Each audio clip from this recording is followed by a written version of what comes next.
सुबह बखैर नाजरीन, आदाब, गुड मॉर्निंग, अस्सलाम वालेकुम। प्रोग्राम आप देखना शुरू कर चुके हैं सलाम जेके। मैं हूं आपका मेज़बान इशफाक गौहर, जम्मू के स्टूडियो से बराह रास्त प्रोग्राम लेकर हाजिर खिदमत।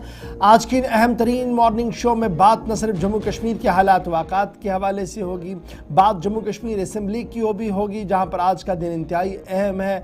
बात कल की भी आपको बताएंगे, क्योंकि कल एक ख़बर हमने आपको बताई थी जिसको लेकर ऐवान के अंदर भी हंगामा बाद में देखने को मिला। आज उस खबर के अंदर की एक और बात सामने आई, उस बात से भी आपको बाखबर करेंगे। आगे बढ़ेंगे तो आपको मशरिकी उस्ता भी लिए चलेंगे, नई दिल्ली की सियासत से भी आपको बाखबर करेंगे, क्योंकि प्रोग्राम सलाम जेके है गुलिस्तान न्यूज़ पर और आपसे ये वादा रहता है कि हम आपको खबर तह तक बताते हैं। फटाफट से ज्वाइन कीजिएगा हमारी राब्ता site Facebook, YouTube, Twitter, Instagram पर और हमारी ऑफिशियल वेबसाइट्स पर, ताकि खबर, तज्ज़िया और तबसरा हर पल आप तक पहुँचता रहे। और हमारे सोशल मीडिया प्लेटफॉर्म को लाइक, शेयर और सब्सक्राइब भी ज़रूर कीजिएगा, ताकि दुनिया भर तक जम्मू कश्मीर के असल हालात वाक़ात पहुँच सके। इस प्रोग्राम में एक तरफा ट्रांसमिशन नहीं है, यानी सिर्फ हम बोलेंगे आप सुनेंगे, ऐसा बिल्कुल भी नहीं है। बल्कि हालात ये है कि आखिरी पड़ाव पर आकर चंद कॉलर्स को शामिल प्रोग्राम भी किया जाता है। आज भी ये सिलसिला जारी रहेगा। कोशिश करेंगे 9:45 के फ़ौरन बाद 10 से 12 मिनट का वक्त आपके साथ हम दें, कुछ फ़ोन कॉलर्स को हम ज्वाइन कराएं, आप अपनी बात रखेंगे, हालात वाक़ात पर बात रखेंगे, इस उम्मीद के साथ कि इदारे आपकी आवाज़ को सुने, मसाइल और मुश्किलात का हल करें। फिलहाल फटाफट से आज के दिन पर आते हैं। पहले हिस्ट्री ऑफ द डे पर एक नज़र डालते हैं, आपको बताते हैं कि तारीख के पन्नों में क्या कुछ हो चुका है और उन अहम वाक़ात में कौन से ऐसे वाक़ात हैं जो आसिफ रशीद आपके सामने रखेंगे, क्योंकि जम्मू स्टेडियम में हमारे साथ इस वक्त मौजूद है Asif Rashid history of the day लेकर। खुशामदीद, गुड मॉर्निंग, इस्तकबाल आप सबका बहुत बहुत शुक्रिया हमारे साथ इस प्रोग्राम का हिस्सा बनने के लिए। 8:40 हिस्ट्री ऑफ द डे से प्रोग्राम का आगाज़ करेंगे और उसके बाद सीधा खबरों पर चलेंगे। एक एक करके आपके सामने आज के मौज़ूआत रखेंगे। आज मार्च की 11वीं तारीख है, साल 2025, 1669 में आज ही के दिन इटली के अंदर जहां पर एटीना आतिशफशां के फटने से 15,000 से ज़्यादा लोगों की मौत हुई। 1689 में आज के दिन औरंगजेब ने शिवाजी के बेटे संभाजी को कत्ल किया। 1895 में आज ही के दिन जिब्राल्टर में हस्पानवी जहाज रिंजनचीटा के डूबने से 400 मुसाफिर हलाक हुए और ये अफसोसनाक वाक़या तारीख के बदतरीन वाक़यात में गिना जाता है। 1915 में क्रिकेट खिलाड़ी विजय हजारे की पैदाइश हुई, जिनके नाम से इंडियन डोमेस्टिक सर्किट में बहुत बड़ा इवेंट होता है विजय हजारे ट्रॉफी, जहां से हिंदुस्तान को कई बड़ी शख्सियात, कई खिलाड़ी मिले। 1881 में कलकत्ता के टाउन हॉल के अंदर रामनाथ टैगोर का मुजस्मा पहली मरतबा नस्ब किया गया। ये फैसला सरकारी तौर पर हुआ था, जिसके बाद आज के दिन उनका मुजस्मा लगा। साल 1917 दिन आज का बरतानवी अफवाज की जानिब से बगदाद पर कब्जा आज के दिन किया गया। 1948 में विशाखापट्टनम में मुल्क के पहले जदीद जहाज जल ओशा का आगाज हुआ। 1963 में सोमालिया ने बरतानिया से सिफारती ताल्लुकात आज के दिन मुनक़ता करने का ऐलान किया। और इसके अलावा 1978 में इजरायली शहर तिल अबीब में दहशतगर्दाना हमले में 45 अफराद ने अपनी जानें गंवाई। ग्रेगोरियन कैलेंडर के मुताबिक मार्च की 11वीं तारीख साल 2004 स्पेन के दारुल हुकूमत मैड्रिड में रेल नेटवर्क पर सिलसिलेवार बम धमाकों में 191 अफराद की हलाकत हुई और आज पूरे स्पेन के अंदर ब्लैक डे भी मनाया जाता है। सरकारी तौर पर ऐलान के बाद तकरीबात का इनेकाद पूरे मुल्क के अंदर होता है। 2008 में पाकिस्तान के लाहौर में भी 2 खुदकुश हमलों में 26 अफराद ने अपनी जानें गंवाई। वाक़या 11 मार्च 2018 को आज के दिन पेश आया और इससे 4 बरस कबल 2004 में मैड्रिड के अंदर ट्रेन बम धमाकों में 170 हलाकतें हुई, लेकिन 500 से ज़्यादा जहां जख्मी बताए गए, बाद में उनकी तादाद 191 बताई गई, जो ऊपर वाले पॉइंट में आपको दारुल हुकूमत मैड्रिड के अंदर रेल नेटवर्क को जो सिलसिलेवार बम धमाकों से टारगेट किया गया था उसमें होने वाले नुकसान से आपको बताया। तो ये 2004 में 170 जो पहली हलाकतें थी, बाद में हुकूमती रिपोर्ट ने तस्दीक की कि हलाकतें 191 तक पहुंच गई हैं। तो हिस्ट्री ऑफ द डे में चंद अहम तरीन वाक़यात और इंपॉर्टेंट इवेंट्स आपके सामने रखे हैं। हिस्ट्री ऑफ द डे के बाद सीधा खबरों पर आते हैं और शुरुआत शुमाली भारत के मुख्तलिफ हिस्सों के अंदर बदलते मौसम की सूरत हाल के साथ। मुख्तलिफ हिस्सों के अंदर चूँकि आप लोगों का भी प्रोग्राम होता है घर से निकलने का, ट्रैवलिंग का, तो उस हिसाब से या ज़रूरी सरगर्मियाँ अंजाम देनी होती हैं, क्या प्लान तरतीब देना है क्या नहीं, ये सारी चीज़ें मद्देनज़र रखनी है। ताज़ा तरीन इतलात और तफसीलात ये हैं कि जम्मू कश्मीर के बालाई इलाकों के अंदर और लद्दाख के पहाड़ी सिलसिले में बर्फबारी का सिलसिला जो कल शाम से शुरू हुआ था इस वक्त भी जारी है। जहां तक जनूबी और शुमाली कश्मीर से इतलात हमारे पास हैं तो इस वक्त खबर है कि शुमाली कश्मीर के कुपवाड़ा इलाके में बेशतर सड़कें बंद हैं। जिसमें टंगधार, केरन, मचिल, जमगुंड और बडनंबल की जो सड़कें हैं वो अभी तक हमारी जानकारी के मुताबिक सुबह सुबह जो खबरें मौसूल हो रही हैं कि मुकम्मल तौर पर बंद हैं। फिलहाल किसानों को ज़री सरगर्मियां मुअत्तल रखने की भी हिदायत मुतलका महकमे की जानिब से दे दी गई है और कंसर्न महकमे ने पहले ही ये साफ कर दिया था कि 16 मार्च तक बर्फबारी और बारिशों के एक और मरहले से जम्मू कश्मीर गुजरेगा, लेकिन 17 से 21 मार्च तक मौसम मजमूई तौर पर दोबारा खुश्क हो जाएगा। तस्वीरें आज सुबह की मुख्तलिफ इलाकों की, यानी मौसम का मिजाज ऐन उस वक्त बदल चुका है जिस तरीके की पेशन गोई मरकजी और रियासती महकमे मौसमियात की तरफ से कर दी गई थी। और आज सुबह भी बालाई इलाकों के अंदर, जिनमें कुपवाड़ा के बालाई इलाके और दीगर मकामात हैं, वहां पर हल्की से दरमियाना दर्जे की बारिशों का सिलसिला तो चल रहा है, लेकिन पहाड़ी इलाके, जिनमें कुपवाड़ा के पहाड़ी इलाके हैं, वहां पर एक बार फिर कल रात से बर्फबारी का सिलसिला हुआ है, जिसकी वजह से मुतद्दिद जिला कुपवाड़ा की जो राब्ता सड़कें हैं जिला हेडक्वार्टर की ओर आने की, वो मुसलसल बंद पड़ी और कई स्कूलों तक रसाई भी कट चुकी है। टंगधार, केरन, मछिल, जमगुंड और ऐसे रास्ते हैं जो डिस्ट्रिक्ट हेडक्वार्टर्स की ओर आए हैं। मुसलसल बारिशें, बर्फबारी और फिर तेज़ हवाओं के बीच जो एडवाइजरी जारी कर दी है, उसकी वजह से ये साफ कर दिया गया है कि एहतियात बरतें। ये तस्वीरें गुलमर्ग की है जहाँ पर खेलो इंडिया चल रहा है, लेकिन तेज़ हवाएँ इस कदर चल रही है कि तमाम आलात जो वहाँ लगाए गए हैं ट्रांसमिशन को चलाने के लिए, आप तक ट्रांसमिशन दिखाने के लिए, वो किस तरीके से हवा हो रहा है, ये भी आपके सामने है। रियासती महकमे मौसमियात का मानना है कि 13 से 15 तारीख तक मौसम का मिजाज इसी तरीके का बदला रहेगा। हल्की और दरमियाना दर्जे की बारिशों का आगाज शहर के अंदर और गांव देहात के अंदर बर्फबारी का इम्कान हो सकता है और आइंदा 6 दिनों तक रियासती महकमे मौसमियात की पेशन गोई के मुताबिक किसान जो है वो अपने इलाके यानी अपने खेतों की ओर रुख ना करे, क्योंकि बारिशें इस कदर हो सकती है। साधना टॉप, मछिल, केरन सेक्टर पूरा, गुलमर्ग, गुरेज वादी सारी, राजदान टॉप, जोजिला पास, सोनमर्ग ऐसे इलाके हैं जहां पर कल रात देर गए से और परसों सुबह और कल रात देर गए तक बर्फबारी का सिलसिला चल रहा था और आज सुबह भी मुतअद्दिद मकामात पर बर्फबारी का सिलसिला चल रहा है। हल्की से दरमियाना दर्जे की जो बारिशें हुई हैं ये मुसलसल जारी रहेंगी, ताहम 13, 14 और 15 के दौरान ये सिलसिला मजीद सख्त होगा, मजीद तेज़ होगा। इसलिए 16 तारीख तक पहाड़ी इलाकों के अंदर सफ़र करने वाले लोगों के लिए सरकारी तौर पर एडवाइजरी जारी कर दी गई है कि बिला ज़रूरत वो बाहर ना आए, बसूरत मजबूरी ही अगर वो निकले तो अपने साथ किसी और को भी लेके चले। फिलहाल शमीम के पास चलेंगे, कुपवाड़ा चलेंगे हम। शमीम हमारे साथ ज्वाइन करेंगे जो हमें अपडेट करेंगे। और ये तस्वीरें उस सरहदी बेल्ट की हैं जहां इस वक्त भी कंफर्मेशन हो रही है कि करना, टंगधार, केरन, मचिल, जुमगुंड और बडनंबल की जो सड़कें हैं यहाँ पिछले 3 रोज से मुसलसल चूंकि राब्ता अभी मुकम्मल तौर पर बहाल नहीं हुआ था, दोबारा बर्फबारी जब शुरू हुई है कल शाम से, तो दोबारा मुश्किलात बढ़ सकती हैं।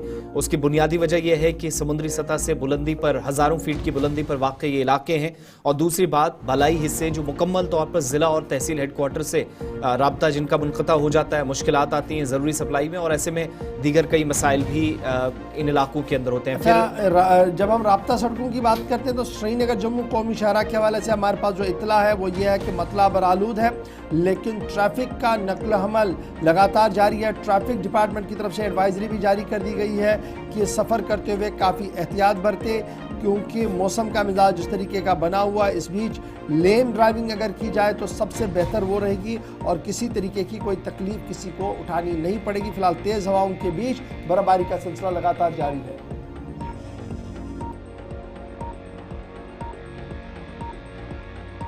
दूसरी जानिब आपको ये भी बताते चलें कि सिंथन टॉप सड़क से अभी भी आप सफ़र नहीं कर सकते। दोबारा बर्फबारी के बाद रूट बंद हो गई है और ताज़ा तरीन इतलात के मुताबिक चूँकि प्लान ये था मार्च 15 के बाद किसी वक्त मुगल रोड भी खुल सकता है, मुश्किलात वहाँ पर भी दोबारा वहाँ पर तकरीबन 1 फीट के आसपास अभी बर्फ़ जो जमा है वहाँ भी मुसीबत बढ़ सकती है। तो इसलिए किसी भी तरीके से कंसर्न्ड अथॉरिटीज़ इस इलाके के अंदर रिस्क नहीं ले रही हैं। 13, 14, 15 मार्च तक सूरत हाल जो की तो रहने वाली है। शहरी इलाकों में भी या निचले इलाके जो हैं बारिशों का सिलसिला वहाँ भी देखा जा रहा है। शमीम हमारे साथ फोन लाइन पर आ चुके हैं। जी शमीम, जरा अपडेट करें फटाफट से क्या कुछ सूरत हाल है, क्योंकि इतलात हमारे पास जो है वो यही है कि जिला कुपवाड़ा के बालाई इलाकों के अंदर बर्फबारी हुई है और कई राब्ता सड़कें इस वक्त मुनक़ता है और फिर जो स्कूल्स हैं वहाँ पर इतनी ज़्यादा बर्फ़ है कि शायद ही कोई तालिब इल्म वहाँ आ पहुँचे। जी बिल्कुल गवर साहब, जिस तरह से जो है पेशन गोई के मुताबिक सरहदी जिला कुपवाड़ा में मैदानी इलाकों में बारिश और बालाई इलाकों में जो है दोबारा बर्फबारी का सिलसिला शुरू हुआ है, जिसमें टंगडार, केरन, मत्सल, जुमगढ़ या बाकी जितने भी इलाके हैं तकरीबन 2 फुट के करीब जो है बर्फ रिकॉर्ड की गई है। अभी भी जो है बालाई इलाकों में बर्फबारी का सिलसिला वक्फे वक्फे से जारी है और मैदानी इलाकों में इस वक्त भी बारिशें लगातार जारी है। तो अगर हम बात करेंगे जिस तरह से जो एग्जाम चल रहे हैं या जो जिस तरह से स्कूल खुल गए हैं, लेकिन बॉर्डर के इलाके जो है वहां पर स्कूल तो खुल गए थे, लेकिन बच्चे स्कूल नहीं जा पा रहे हैं क्योंकि हैवी स्नोफॉल हुआ है, पहले भी हुआ था और आज भी जो है तकरीबन 2 फुट के करीब जो है बर्फ रिकॉर्ड की गई है।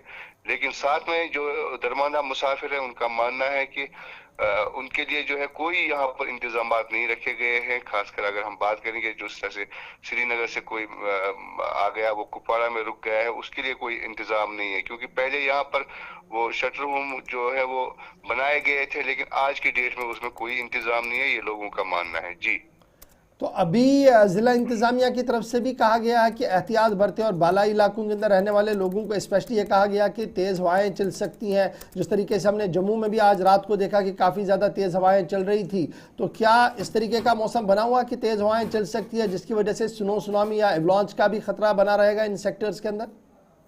जी बिल्कुल इशफाक, मैं आपको बता दूं कि जिस तरह से जो है एडवाइजरी जारी की गई है, हालांकि इसमें जो है बर्फानी तूले गिराने के खतरे जो है वो लाहक है। तो वही अगर हम जिला इंतजामिया की बात करेंगे, उन्होंने जो है पहले से एडवाइजरी जारी की है और लोगों को भी चाहिए कि वो एहतियात बरते, क्योंकि हैवी स्नोफॉल जो है पहले से ही हुआ था।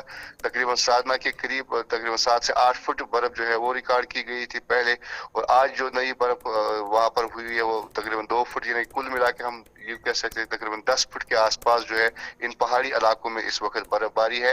लोगों को भी चाहिए वो एहतियात बरते और बर्फानी तूले गिराने के जो एवलांच की वार्निंग जिस तरह से पहले दी गई थी वो बरकरार है। जी चलिए, बहुत शुक्रिया शमीम हमारे साथ ज्वाइन करने के लिए। बर्फबारी का सिलसिला बालाई इलाके कुपवाड़ा के कई इलाकों के अंदर है। करना, केरन, जमगुंड, बंगस वादी की ओर जाने वाले रास्ते बंद हैं। जिला इंतजामिया ने भी एडवाइजरी जारी कर दी है। मैदानी इलाकों में भी बारिशों का सिलसिला जारी है। ताहम श्रीनगर जम्मू कौमी शाहराह पर गाड़ियों की रफ्तार चल रही है, लेकिन एहतियात के साथ आप सफ़र करें। जब बात मौसम के मिजाज की हो रही है, बर्फबारी हो रही हो, तो एक और अहम और बड़ी खबर से भी आपको बाखबर करें। इस बर्फबारी तेज हवाओं के बीच खेलो इंडिया का आज तीसरा दिन है, लेकिन दूसरे दिन के खेल के इख्तिताम पर भी खिलाड़ियों ने अपना हुनर दिखाया, अपना लोहा मनवाया। किसी को सिल्वर और किसी को गोल्ड मेडल मिला है। गुलमर्ग में सरमाई खेलों का आज तीसरा दिन है। कल ये खेल खत्म हो जाएंगे, लेकिन दूसरे दिन ज़बरदस्त परफॉर्मेंसेज मुख्तलिफ रियासतों से आने वाले खिलाड़ियों की तरफ से दिखाई गई। हिमाचल प्रदेश का नाम भी सुर्खियों में आया। एक तो पहली बात क्लियर कि अगरचे मौसम खराब हुआ, जो एक तस्वीर पहले हमने आपको बताई थी, मुख्तलिफ मकामात पर जो बारिशें और बर्फबारी हुई, फिक्सचर पर यानी जो स्केड्यूल है उसमें कोई तब्दीली नहीं की गई है। कुछ अफवाहें सोशल मीडिया पर थी। मुतलकीन ने या कंसर्न अथॉरिटीज़ जो है उनने साफ कर दिया है कि जो फिक्सचर्स हैं, मैचेस जो खेले जाने हैं वो एज़ पर स्केड्यूल खेले जाने, किसी तरह की कोई तब्दीली नहीं है। दूसरे दिन जो गुलमर्ग में सरमाई खेल हुए उसमें मुख्तलिफ मुकाबलों में ज़बरदस्त परफॉर्मेंसेज नजर आई। तेंजिन डोलमा जिनका ताल्लुक हिमाचल प्रदेश से है, जुबैर लोन जिनका ताल्लुक जम्मू कश्मीर से, जिन्होंने सोने का तमगा जीता है, गोल्ड मेडल हासिल करने में कामयाबी इन्होंने दूसरे रोज़ की है। नताशा महर हिमाचल प्रदेश से इनका ताल्लुक है, इन्होंने सिल्वर मेडल जीता है। 550 से ज़्यादा खिलाड़ी जो इस वक्त मुख्तलिफ कैटेगरीज में, जिसमें वर्टिकल स्की मॉनिटरिंग है, स्नोबोर्ड, जाइंट स्लैलोम है, इस बालाई हिस्से के अंदर इस वक्त सरमाई खेलों का हिस्सा है। और इतलात के मुताबिक मुख्तलिफ इलाकों से आने वाले इन खिलाड़ियों ने आज तीसरे और कल आखिरी दिन जो फिक्सचर्स हैं उसके मुताबिक खेल मुकाबलों में शिरकत करनी है। और पीर का दिन जो गुजरा है वो जम्मू कश्मीर के लिए भी, हिमाचल प्रदेश के लिए भी अच्छा गुजरा। तेंजिन डोलमा जिनका हिमाचल प्रदेश से ताल्लुक है, वर्टिकल स्की मॉनिटरिंग में ख़वातीन की जो कैटेगरी है उसमें कामयाबी हासिल की है। पहला मेडल उन्होंने ख़वातीन के नाम इस कैटेगरी में लिया हिमाचल प्रदेश के लिए। और इसके अलावा अल्ट्रा ट्रेल रनर डोलमा, जिन्होंने मुश्किल सूरत हाल के बावजूद भी जो है वो कामयाबी हासिल की है। कुछ खिलाड़ियों ने अपने ख्यालात का भी इजहार किया, उनकी बात भी जरा आपको सुनाएंगे और उसके बाद इशफाक के पास भी चलेंगे। जुबैर लोन ने जम्मू कश्मीर को अच्छी खबर दी है, जिन्होंने पहला गोल्ड मेडल जम्मू कश्मीर के लिए जीता। और आज भी मुतअद्दिद खिलाड़ी जिनका मुख्तलिफ स्टेट से ताल्लुक है, सरमाई खेलों में गुलमर्ग के इस पहाड़ी सिलसिले में बुलंदी पर वाक़ बर्फ की सफ़ेद चादर पर अपने हुनर का या अपनी सलाहियतों का लोहा मनवाते नजर आएंगे। कुछ बाइट्स आप तक पहुंचा दें जो खिलाड़ियों की है, जो गोल्ड मेडलिस्ट हैं या बाकी विनर्स हैं, उनकी ज़रा बात या तासुरात जान लेते हैं। प्राउड फील कर रहा हूँ मैं। आज कंडीशन थोड़ा ख़राब था लेकिन फिर भी मैंने एफर्ट लगाया। पिछले कल भी मेरा खेलो इंडिया में सिल्वर मेडल रहा है और मेरी कोशिश यही थी कि मैं कल के इवेंट में गोल्ड लूँ और मैंने हासिल किया, तो मैं बहुत ज़्यादा खुश हूँ। मुझे लगता है आप रात भर सोए नहीं है गोल्ड के चक्कर में। ऐसा तो नहीं है लेकिन थोड़ा बहुत तो बंदे को डिस्टर्ब रहता है कि कल मेरा इवेंट है, सोचता है बंदा।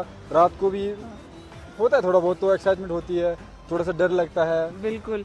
अब ये गुड न्यूज़ सबसे पहले फैमिली में किसके साथ शेयर करेंगे? अभी तक मैंने फैमिली में पता नहीं है कि मैं यहाँ खेल रहा हूँ, लेकिन अगर वो देखेंगे तो बहुत ज्यादा खुश अच्छा, होंगे। उनको भी पता भी नहीं है? अभी तक पता नहीं है उनको। बहुत सारे लोग आपको देख रहे हैं, क्या मैसेज रहेगा उनके लिए? मेरा इनके लिए यही मैसेज है कि ज़्यादा से ज़्यादा पार्टिसिपेट करें यहाँ पे आके।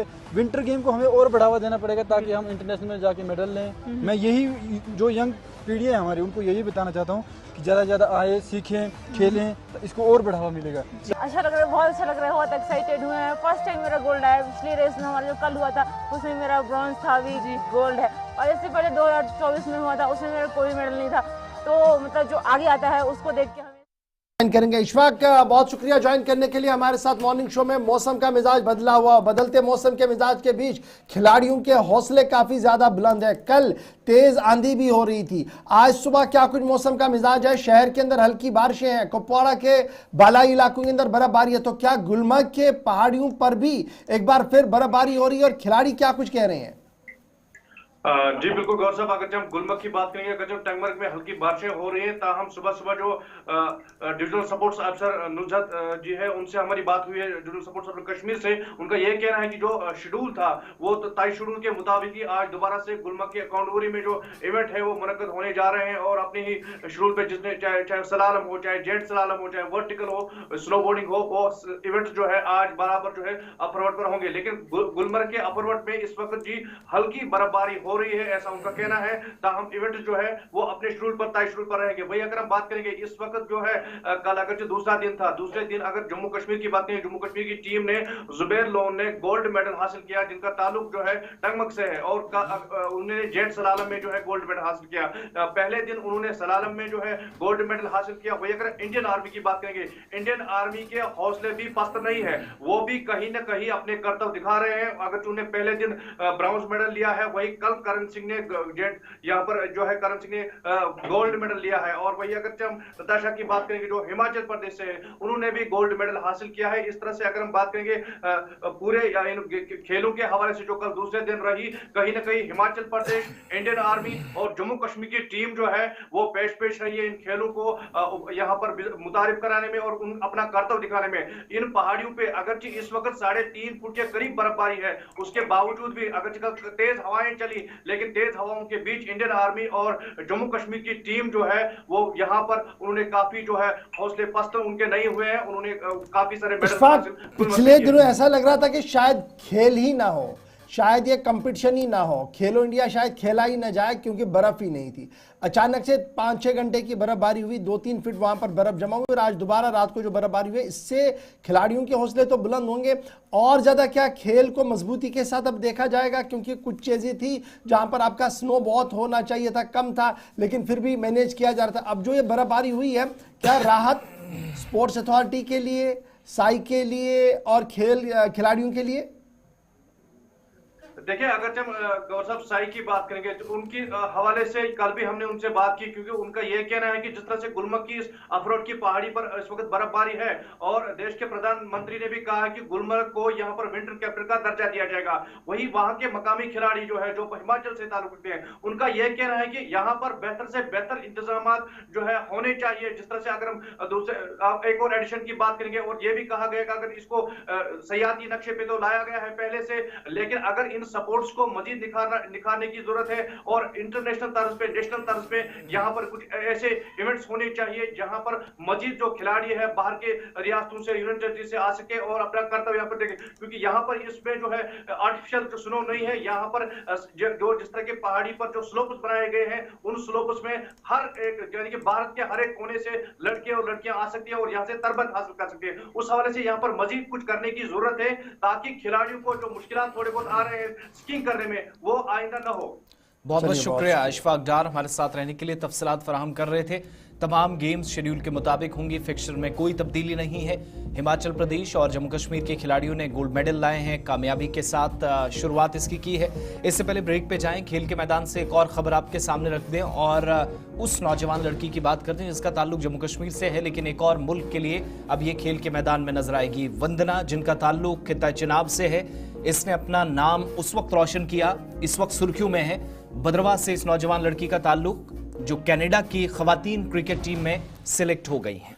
बड़ी खबर हम आपको बता रहे हैं कि इस वक्त जो बड़ी कंफर्म खबर आ रही है वो भद्रवाह से आ रही है, जहां पर एक खातून वंदना का सिलेक्शन कनाडा की क्रिकेट कौमी टीम में हो चुका है।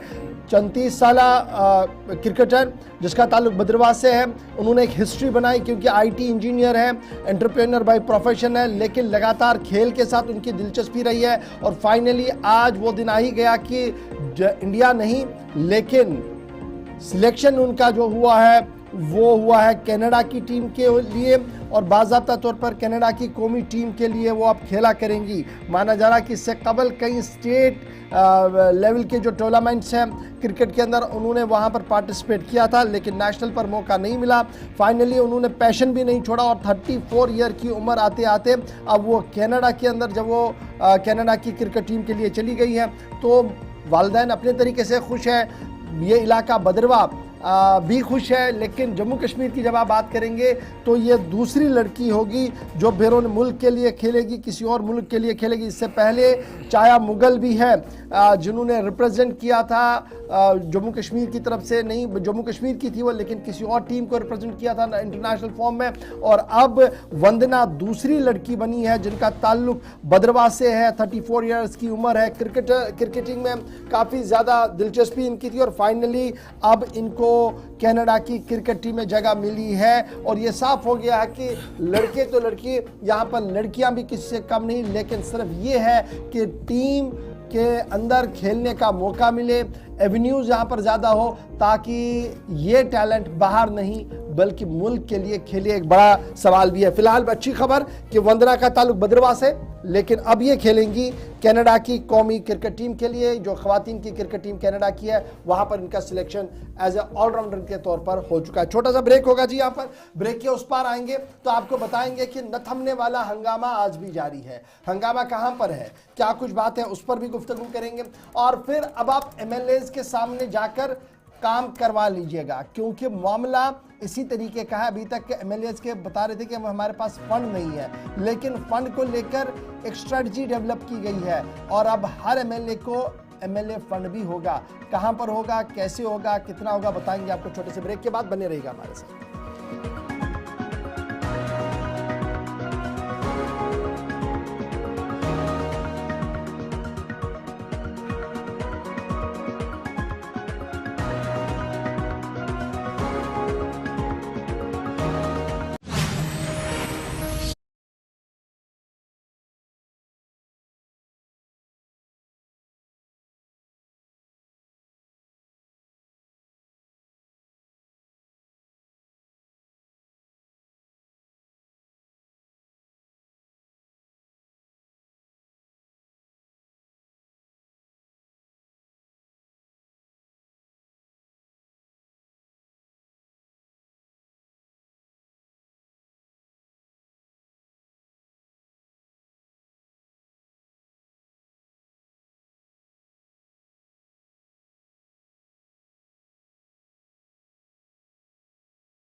वक्फे के बाद दोबारा इस्तकबाल प्रोग्राम आप देख रहे हैं सलाम जेके। दूसरे पड़ाव पर हम आ गए और फटाफट से ज़रा आपको इंटरनेशनल बॉर्डर और लाइन ऑफ कंट्रोल की भी खबर बताते चले, जहां पर गोली चली है और गोली चलने के बाद सूरत हाल को हाई अलर्ट पर कर दिया गया है। जम्मू ज़िले से इस वक्त की बड़ी खबर, जम्मू सूबे से इस वक्त की बड़ी खबर कि 82 बटालियन BSF जो खोरा पोस्ट है गगवाल ज़िला सांबा के अंदर, वहाँ पर सस्पिशियस मोमेंट दिखा है, यानी कुछ इस तरीके की हरकत बॉर्डर के पास दिखी गई है, जिसके बाद रात 1 बजे के आसपास वहां पर गोली चलने की भी खबर सामने आ रही है। और इतलात और ख़बर यह है कि सुबह सुबह DIG रैंक के अफसर इस बॉर्डर पोस्ट के पास जा रहे हैं, खोरा के पास, जहां पर सूरत हाल का जायज़ा लिया जाएगा। पिछले कई दिनों से लगातार दरअंदाजी या सरहद से इस तरीके की कोशिश की जा रही है कि ड्रोन के ज़रिए से या दीगर ज़राया से मनशियात या दीगर चीज़ें इस पार भेजी जाए। BSF की तरफ से एडिशनल डिप्लॉयमेंट पहले ही कर दी है।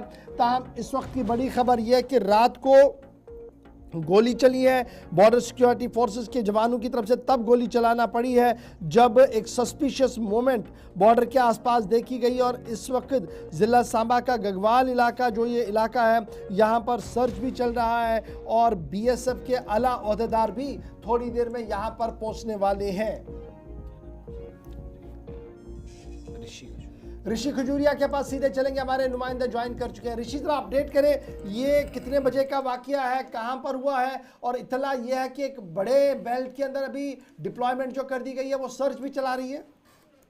जी बिल्कुल, आपको बताते चले कि जो जिला सांबा की अंतर्राष्ट्रीय सीमा है, खासतौर पर जो राजपुरा का इलाका है, पूरा ये बॉर्डर का इलाका है, जो कि गगवाल तहसील के अंतर्गत ये इलाका आता है, तो यही के अंतर्राष्ट्रीय सीमा पर देर रात को सस्पिशियस मूवमेंट जो वो BSF ने नोट की, जिसके बाद यहाँ पर 2 से 3 राउंड फायर भी किए गए। लेकिन उसके बाद से मैं आपको बता दूं कि पूरा इलाका कॉर्डन एंड सर्च ऑपरेशन इस पूरे इलाके में BSF की तरफ से चलाया जा रहा है, क्योंकि जो सस्पिशियस मूवमेंट देखिए ये बताया जा रहा है, जो सोर्सेज के मुताबिक जानकारी मिल रही है कि एक व्यक्ति जो है ये शायद सीमा पार करने की कोशिश कर रहा था, जिसके बाद BSF ने यहाँ पर रिस्पॉन्ड किया, यानी यहाँ से 2 से 3 राउंड फायर किए और उसके बाद पूरा इलाका जो वो सर्च किया जा रहा है। मैं आपको बता दूं कि अभी फिलहाल मौके पर BSF की एक पूरी टीम जो वो पूरा इलाका इस समय गश्त कर रही है, सर्च यहाँ पर लगातार किया जा रहा है और उसके साथ जो उच्च अधिकारी हैं BSF के वो भी मौके पर पहुंच रहे हैं। वहीं SOG की टीम भी यहाँ पर मौके पर देर रात से ही लगातार सर्च ऑपरेशन यहाँ पर चला रही है, लेकिन अभी फिलहाल ऐसा कुछ भी कोई चीजें यहाँ पर रिकवर नहीं हुई है। लेकिन क्या हम ये कह सकते हैं कि ये घुसपैठ की कोई कोशिश थी या इसके अलावा भी कुछ और इसमें चीजें हम कह सकते हैं, लेकिन अभी तक कोई भी टिप्पणी करना जो है वो गलत होगा जब तक इसमें उच्च अधिकारी पूरी तरह से पूरी सिचुएशन का मुआयना नहीं कर लेते या तमाम चीजें नोट नहीं कर लेते। उसके बाद ही तमाम चीजें बॉर्डर पोस्ट के पास हमने खबर बता रहे हैं कि बॉर्डर पोस्ट के पास सस्पिशियस मूवमेंट थी, तो BSF ने क्या ये क्लियर किया एक आदमी था, ग्रुप था, और जब फायर किया गया वहां से रिटेलिएट वहां से फायर आया या फायर सिर्फ BSF की तरफ से एहतियातन किया गया? देखिए, ऐसा हो सकता है कि जिस तरह से ये बताया जा रहा है कि जो एक व्यक्ति है ये सीमा पार करने की कोशिश कर रहा था, जिसके बाद BSF ने यहाँ पर सिग्नल भी जरूर दिया होगा, लेकिन जब वो लगातार आगे बढ़ रहा होगा तो उसके बाद से BSF ने यहाँ पर फायर खोला और 2 से 3 राउंड जो है वो यहाँ फायर किए गए हैं। अब देखना ये कि इसमें चीजें क्या कुछ निकलकर सामने आती है कि आखिर क्या चीजें हैं, जो व्यक्ति एक था या उसके साथ कुछ और भी थे, गाइड भी हो सकता है, तमाम चीजें तमाम पहलुओं के ऊपर इस समय BSF लगातार काम कर रही है और पूरा इलाका इस समय जो वो सर्च किया जा रहा है। SOG की टीम भी लगातार BSF के साथ यहाँ पर कोऑर्डिनेट कर रही है और पूरी सिचुएशन का जायजा खुद यहाँ पर अधिकारी यहाँ मौके पर लेने पहुंच रहे हैं। तो मुझे लग रहा है कि इसमें कुछ और डेवलपमेंट भी हो सकती है, इसको लेकर हमें थोड़ा सा इंतजार करना होगा। लेकिन अंतर्राष्ट्रीय सीमा पर लगातार इस तरह की हलचलें पहले भी हुई है, पहले भी कई बार घुसपैठ के प्रयास किए गए, जिन प्रयासों को लगातार BSF विफल करती आई है। लेकिन ये एक बड़ी अपडेट है जो अभी देर रात को 1 बजे के आसपास जो अंतर्राष्ट्रीय सीमा का इलाका सांबा सेक्टर के अंतर्गत आने वाला गगवाल का, यहीं पर ये पूरी घटना पेश आई है। अब पूरा संज्ञान इस समय BSF और SOG की टीम लगातार चलिए, बहुत शुक्रिया ऋषि, नजर बनाए रखिए, अपडेट कुछ आता है तो जरूर बताइएगा, हम अपने व्यूअर्स को भी बताएंगे। फिलहाल रात देर के बॉर्डर सिक्योरिटी फोर्सेस ने इस इलाके के अंदर सस्पिशियस मूवमेंट देखी है और वो मूवमेंट देखने के बाद कुछ राउंड फायर किए गए हैं। तफसीलात का मजीद इंतजार है कि क्या किसी की हिलाकत हुई है, लेकिन सिक्योरिटी डिप्लॉयमेंट इस पूरे इलाके के अंदर बढ़ा दिया गया है। बात जरा असेंबली की करते हैं। असेंबली के अंदर बजट का इजलास जारी है और बजट इजलास के बीच हंगामा पिछले कई दिनों से लगातार हम देख रहे हैं। कल जहां कठुआ के मामले पर और गुलमर्ग के मामले पर हंगामा था, वहीं पर आज असेंबली का 8वां दिन है और आज 8वें दिन भी असेंबली इजलास के अंदर कई अहम तरीन बातें रखी जाएंगी। जिस बीच इतलात और खबर यह है कि रियासत के वजीर आला उमर अब्दुल्ला भी बजट इजलास के दौरान ऐवान के अंदर मौजूद रहेंगे और कई अहम हसास सवालों का जवाब भी देंगे। इधर हिज़्ब इख्तिलाफ ने सरकार को घेरने के लिए हवाले से कल रात देर के हिकमत अमली को तरतीब दे दिया है और उस हिकमत अमली के तहत जो सवालों के जवाब आ रहे हैं उससे मुतमईन बिल्कुल भी हिज़्ब इख्तिलाफ नहीं है और ये माना जा रहा है कि हिज़्ब इख्तिलाफ आज ऐवान के अंदर वो तमाम मुतालबात रखेंगे जिनको लेकर हंगामे के अंदर ऐवान के अंदर हंगामे के आसार नुमाया है। इतलात और खबर ये है कि डेलीवेजर्स कल सड़कों पर थे। हिज़्ब इख्तिलाफ ने दबे अल्फाज नहीं सही लेकिन ये तो कहा कि मामला जेन्युइन है। अदालत ने कल एक मामले में फटकार भी सुना दी है, लेकिन इतलात और खबर ये है कि रियासत के वजीर आला मैक्सिमम वेजेस के हवाले से आज अपनी बात ऐवान के अंदर रख सकते हैं। इसलिए तमाम डेलीवेजर्स और जम्मू कश्मीर की पॉलिटिकल पार्टीज की नजरें आज ऐवान के अंदर रह रही है, क्योंकि इतलात और खबर ये है कि वजीर आला जहाँ आज खुद पिछले कई दिनों से वो कुछ सवालों के जवाब दे रहे हैं, लेकिन आज भी हसास मामला के सवालों के जवाब है और फिर बजट की तकरीब को लेकर भी कुछ मामला हैं जिनको लेकर शायद आज ज़िमनी जवाब भी उनकी तरफ से दिया जाएगा। 10 बजे के आसपास स्पीकर अब्दुर्रहीम राथर की सरबराही में इजलास शुरू होगा। कल के इजलास में हमने देखा था कि इब्तिदाई दौर में ही जो साउंड सिस्टम था वो बुरी तरह से नाकाम हुआ। हंगामे के बीच किसी की बात सुनाई नहीं दी गई, जिसके बाद स्पीकर मौसूफ ने डायरेक्शंस पास की और थोड़ी बहुत राहत कल देखने को। अब देखना होगा कि आज साउंड सिस्टम चलता है या हंगामे के बीच किसी को कोई बात समझ ना आए, जानबूझकर भी ऐसा किया जाता है। फिलहाल हिज़्ब इख्तिलाफ कमर बस्ता है, हुकूमत भी पीछे नहीं और हुकूमत बीजेपी को घेरने के लिए हर वो बात सामने रख रही है, चाहे वो 370 हो, स्टेटहुड का मामला हो और या सिविलियन किलिंग का मामला हो। यानी हुकूमत के अंदर अरकान भी जब एहतजाज करते हैं तो समझना बड़ा मुश्किल होता है कि हिज़्ब इख्तिलाफ पे कौन है और हिज़्ब इख्तिदार में कौन बैठा हुआ है। अच्छा, आज चीफ मिनिस्टर साहब जब सवालों के जवाब देंगे तो इशफाक, कल हमने देखा जो साउंड सिस्टम की आपने बात की, बाहर से माइक और बाकी जो सारा सिस्टम है उसका इंतज़ाम अथॉरिटीज़ को करना पड़ा। कुछ लोगों ने तंज़िया अंदाज में सोशल मीडिया साइट्स पर लिखा कि यही वो असेंबली है जहां पर जब फिल्म शूटिंग हो रही थी तो बहुत अच्छी आवाज़ थी, लेकिन जब असल में हुक्मरानी का वक्त आया तब माइक और स्पीकर्स दोनों बंद हो गए।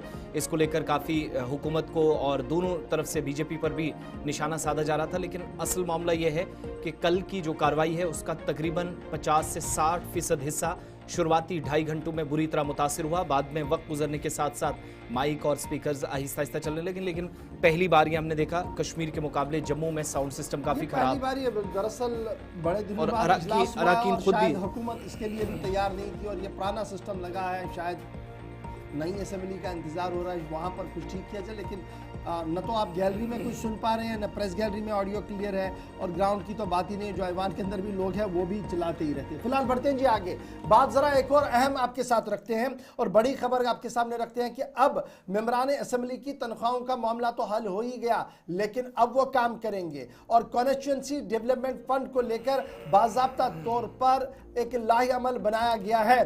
हर एक मेंबर असेंबली को अब लगभग 3 करोड़ रुपया हर साल मिलेगा ताकि वो अपने तरक्याती कामों को आगे बढ़ाया जा सके और इस ज़िम्मन में तमाम तर तैयारियां मुकम्मल कर ली गई है। मेंबरान असेंबली को हर साल 3 करोड़ रुपया डेवलपमेंट फंड मिलेगा।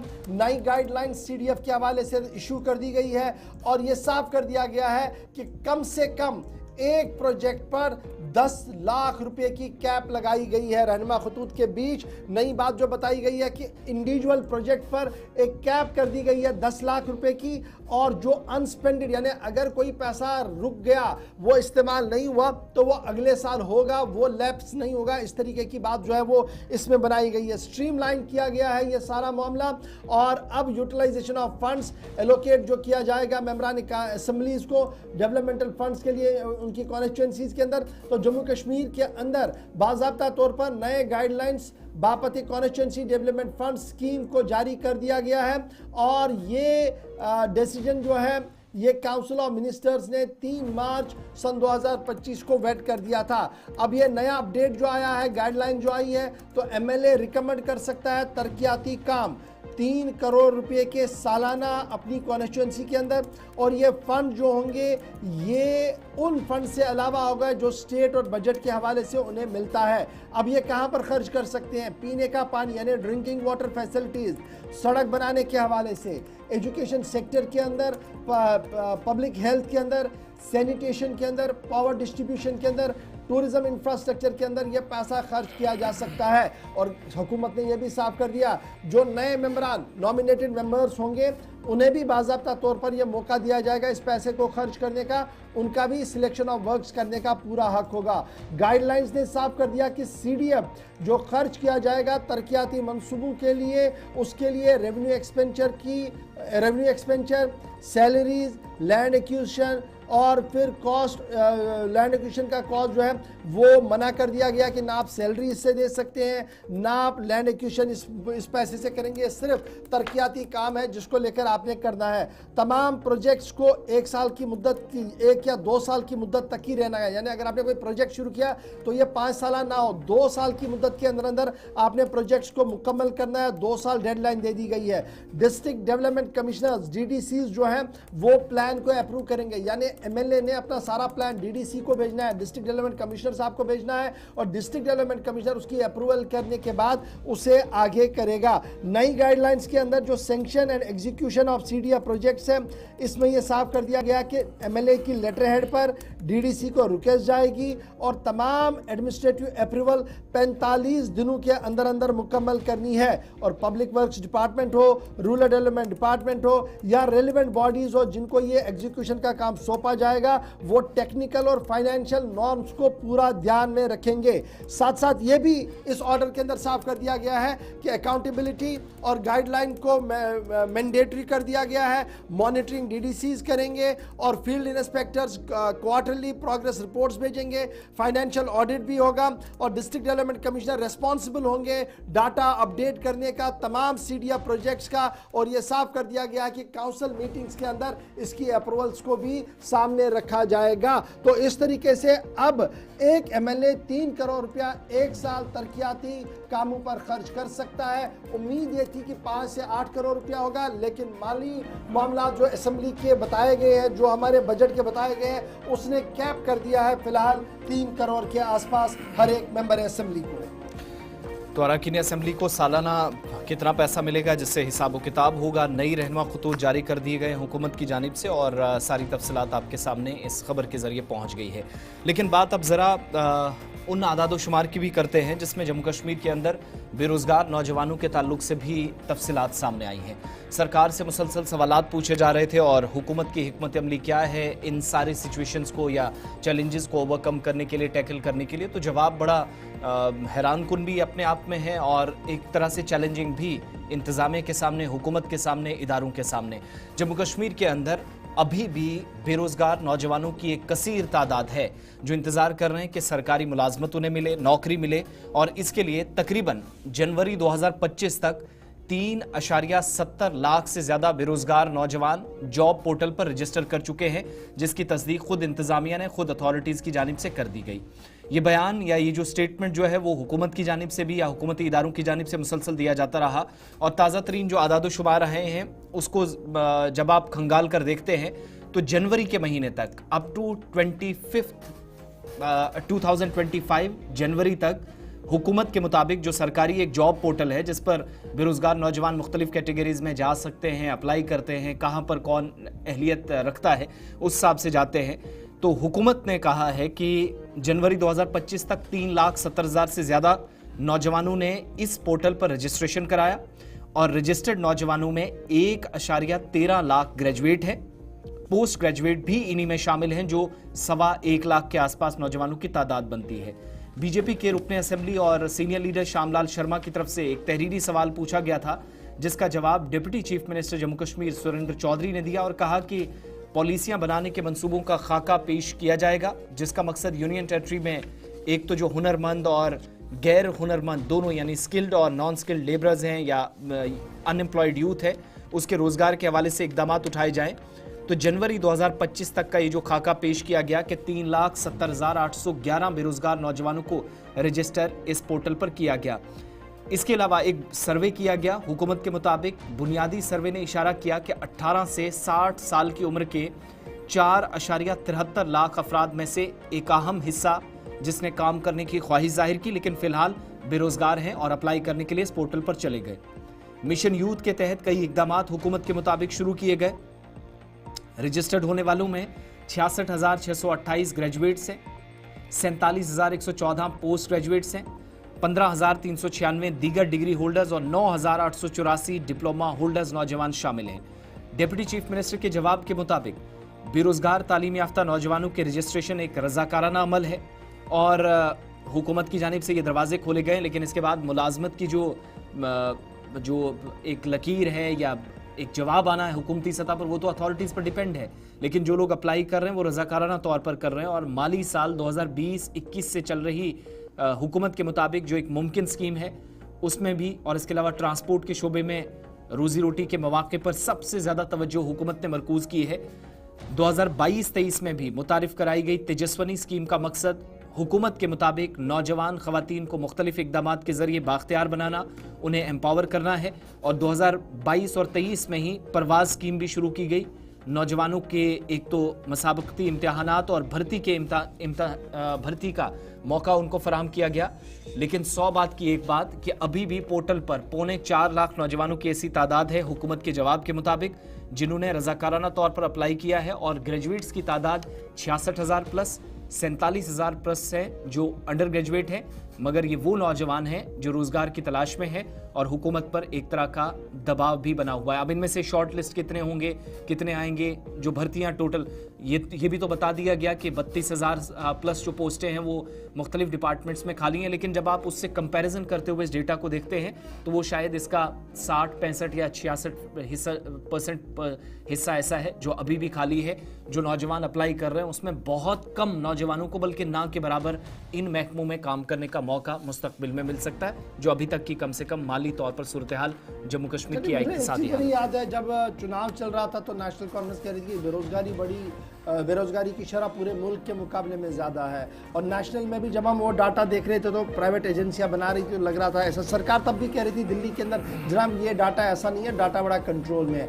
आज जिस तरीके के आदाद शुमार आए हैं ये भी बता रहे हैं कि डाटा कंट्रोल में। अब किस बात को सही माने उमर अब्दुल्ला साहब, तब की आपकी तकरीर को, आज के इस सवाल के जवाब को। एक बड़ा सवाल है, छोटा सा ब्रेक होगा जी। यहाँ पर ब्रेक के उस पार आएंगे तो आपको बताएंगे कि तालीम को लेकर बुनियादी ढांचा किस तरीके से चरमरा रहा है, क्योंकि एक तरफ से मर्ज हो रहे हैं स्कूल और दूसरी तरफ से असामियां खाली पड़ी हैं। यह भी एक बड़ा सवाल है। आगे बढ़ेंगे तो कुछ और मामला होंगे, लेकिन छोटा सा वक्फा होगा। वक्फे के उस पार खबरों का सिलसिला जारी रहेगा।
ब्रेक के बाद प्रोग्राम सलाम जेके में आपका इस्तकबाल। जम्मू कश्मीर की असेंबली के अंदर जहां बजट इजलास जारी है, आज 8वां दिन है, थोड़ी देर बाद ऐवान की कार्रवाई शुरू होगी तो बराह रास्त आपको असेंबली में लिए चलेंगे। लेकिन सूरत हाल ऐसी है कि मुख्तलिफ हिस्सों के अंदर ज़रा वो जो आदाद शुमार हम गिनकर या रिपोर्ट्स के ज़रिए आपके सामने रख रहे थे, हुकूमत एक एक करके उन सब की तस्दीक कर रही है, मोहर उस पर लगा रही है। जो खबरें आपके सामने रखते थे, जिस पर कई लोगों का मनफी रद्द अमल भी आता था और कहते थे कि शायद ये आदाद शुमार सही नहीं है, इससे कहीं ज़्यादा तादाद हो सकती है, और हुकूमत ने जवाब बहुत सारे ऐसे दिए हैं जो हमारी खबरों की तस्दीक भी है। एक जवाब वो भी कि जम्मू कश्मीर के अंदर UDIC का जो डेटा भी है, रिपोर्ट्स हैं, नियर अबाउट 4,500 स्कूलों को मर्ज करना पड़ा या बंद हो गए। अब सरकार मर्जर का लफ्ज़ इस्तेमाल करती है, लेकिन ऐवान के अंदर जो जवाब जिस तरीके से दिया जाएगा, कुल मिलाकर अब देखेंगे ये स्कूल जम्मू कश्मीर के अंदर एक तरह से बंद भी हुए हैं। एनरोलमेंट पर भी जवाब आया और यूनियन टेरिटरी के अंदर इस वक्त भी 24,000 से ज़्यादा जो स्कूल काम कर रहे हैं, 4,358 स्कूलों को जम किया गया, जो हुकूमत की तरफ से जवाब ऐवान के अंदर आया। एक बात ये, दूसरा इस बात पर भी जवाब आया कि खित्ते के अंदर इस वक्त जो खाली असामियाँ हैं, खाली पोस्ट हैं, उनका भी जवाब दिया जाना चाहिए था, जिस पर एक सवाल पूछा गया था वजारत तालीम से, तो उसका भी जवाब अथॉरिटीज़ की तरफ से आया।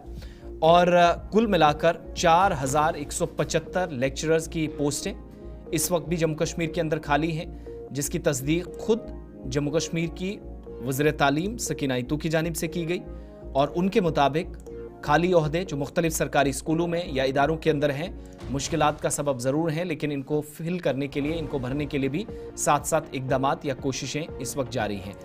ओवरऑल जम्मू कश्मीर में जो स्कूलों का इंतज़ाम हुआ है, मर्जर हुआ है, वो 4,358, एक ये तस्दीक की गई। इसके अलावा रुकने असेंबली राजीव जसरोटिया ने जो सवाल पूछा था, वज़ीर तालीम सकीना ईतू ने उसमें बताया कि बंद या जम होने वाले स्कूलों की तादाद 4,358 है। 1,274 इदारे जम्मू सूबे में हैं, 3,084 कश्मीर प्रोविंस के अंदर हैं, और मर्जर के लिए ये तालीमी इदारे मुंतखब किए गए थे जो एक ही इलाके में वाक़ थे, यानी एक जगह 2-2 स्कूल थे, जो अथॉरिटीज़ का जवाब असेंबली में आया। उसके अलावा किराए की इमारतों में चल रहे या अपनी मुस्तकिल इमारत जिनके पास नहीं थी, कहीं पर कोई अपना बुनियादी ढांचा नहीं था, स्कूलों का कम है, तो हुकूमत की ये भी नाअहली, लेकिन ये भी कहा गया कि अगर कहीं किराए पर कोई बिल्डिंग काम कर रही थी तो उस स्कूल के अंदर भी, वहाँ पर भी मर्जर का फैसला हुआ। इसके अलावा स्कूल जहाँ तालिब इल्मों का अंदाज 0 या इंतहाई कम था, एनरोलमेंट 0 थी, उन्हें भी करीबी स्कूलों में मर्ज करना पड़ा। मज़ीद ये कि इजाफी असातिज़ा को तमाम कंसर्न एरिया, जोन्स या ज़िले की ज़रूरियात के मुताबिक तैनात किया जाएगा। ये हुकूमत इस वक्त प्लान बना चुकी है। राजीव जसरोटिया ने जो सवाल पूछा था उसमें यह भी कहा गया कि 3,356 मास्टर्स, 4,175 लेक्चरर्स और 702 हेड मास्टर्स की असामियाँ, ये जो ओहदे इस वक्त हैं पूरी जम्मू कश्मीर के अंदर खाली पड़े हैं, और रैशनलाइजेशन स्कीम के तहत इदारों को मर्जर करने के साथ साथ इन इदारों में असातिज़ा की कमी को भी दूर करने के लिए कोशिशें की जा रही हैं। जम्मू सूबे की जो तफसीलात दी गई, 1,665 मास्टर पोस्ट अभी भी खाली हैं। इसके अलावा एक 2,218 लेक्चरर की पोस्ट, 402 मास्टर्स सूबा जम्मू के अंदर, 40 प्रिंसिपल्स के ओहदे हैं जो इस वक्त खाली पड़े हैं।